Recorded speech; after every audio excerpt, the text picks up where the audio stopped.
Call of Duty Warzone just revealed their new anti-cheating tactics that are sure to be annoying to any cheaters. They discussed the Cronus, Strike Packs, and Zims, which are devices that allow console players to cheat.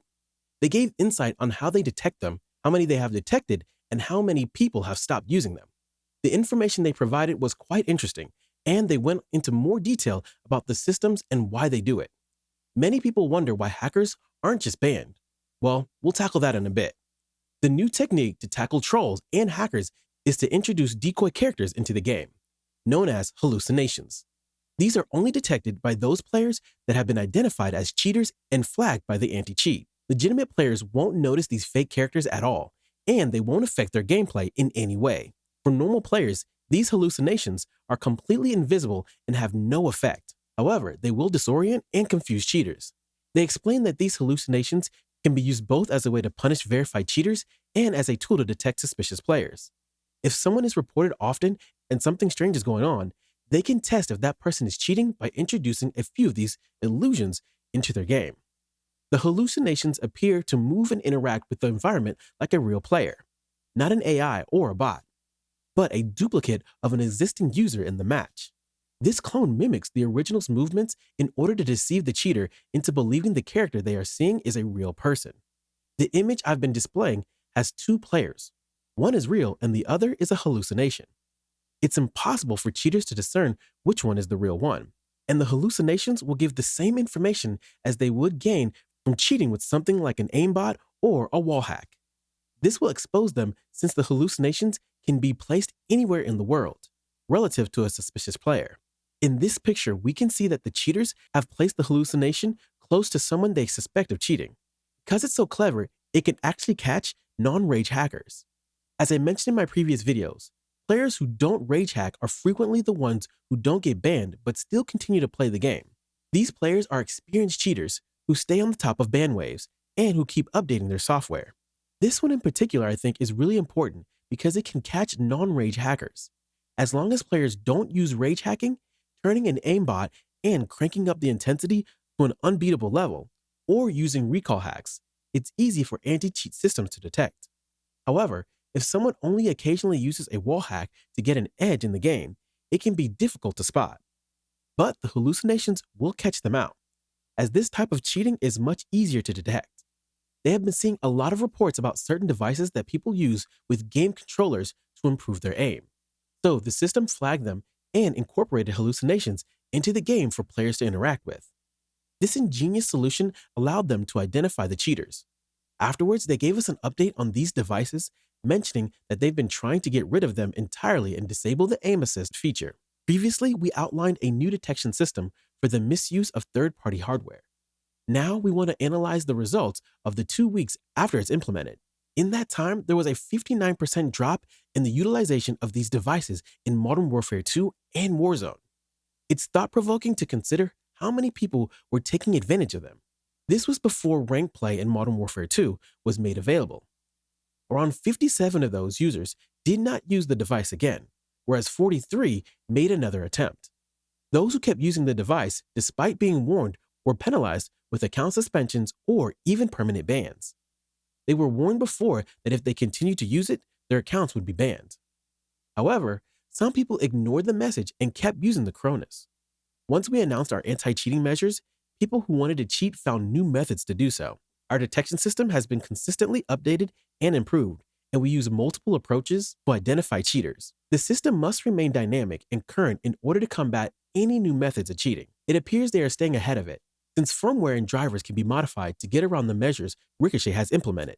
I often think about the possibility of having a hidden group of people working for Team Ricochet, acting as if they are trying to cheat on various forums and discords. They would be collecting information and using the most recent version of the software to detect and deactivate any malicious activity as soon as possible. It would make an awesome documentary if this team actually existed. At some point, we'll come across an approach that was discussed before, called quicksand. This was a technique for reducing the speed of players who were using cheats in a game, so they couldn't move and were like sitting ducks. It was done by changing the time it took for their connection to the game server. To further discourage cheating, quicksand was developed to randomly change a cheater's settings. For instance, the analog stick would be switched from default to inverted, making it difficult to play. Additionally, the map keys for mouse and keyboard settings could be reassigned. People affected by quicksand could suddenly move at a slower speed and be forced to press the opposite key to move in the expected direction, disorientating cheaters.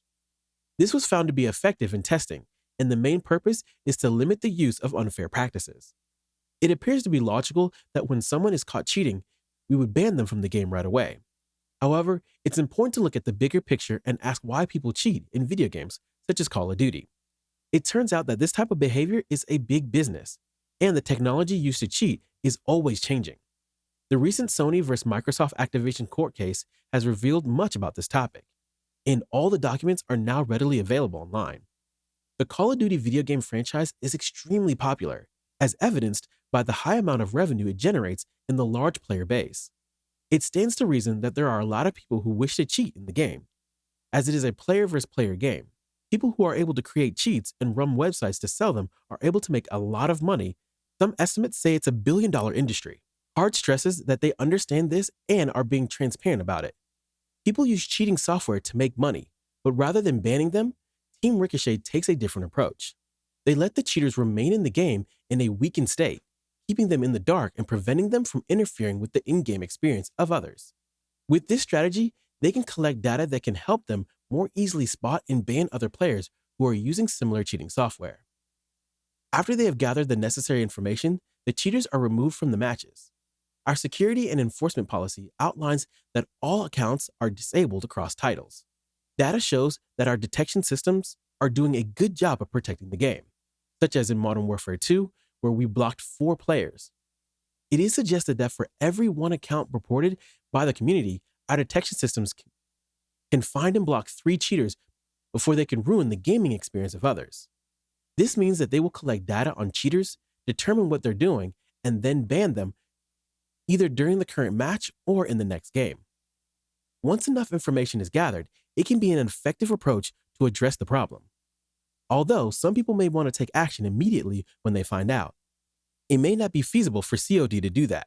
Instead, they are collecting data from the tutors before banning anyone, which may be a better solution in the long run. It's saddening to think about how many people are cheating in online PvP games, but life goes on. The blog also mentions how they are altering their approach to spam reporting because it could be used to unjustly place people in shadow bans if a large number of complaints are filed in a short period. It appears they are attempting to stay ahead of the situation with their own solutions. All in all, it looks like they're making an effort to address it. My experience with Warzone 2 is that I remember there were a couple of times where I was playing against someone that was obviously wall hacking, judging by the kill cam and watching them a bit to be sure. In DMZ, I had some encounters with rage hackers, but thankfully, there weren't too many. I'm quite content with how they're handling it, although I don't play it as much as I used to. As I've been focusing my efforts on Warzone 1, my playtime has decreased and I'm not finding as much joy in the experience. It's a shame that I even have to ask myself this question. That's all for today. Let me know your thoughts in the comments. Thanks for spending your time with me, and if you're new here, don't forget to hit the like button and subscribe. Until next time, see you later.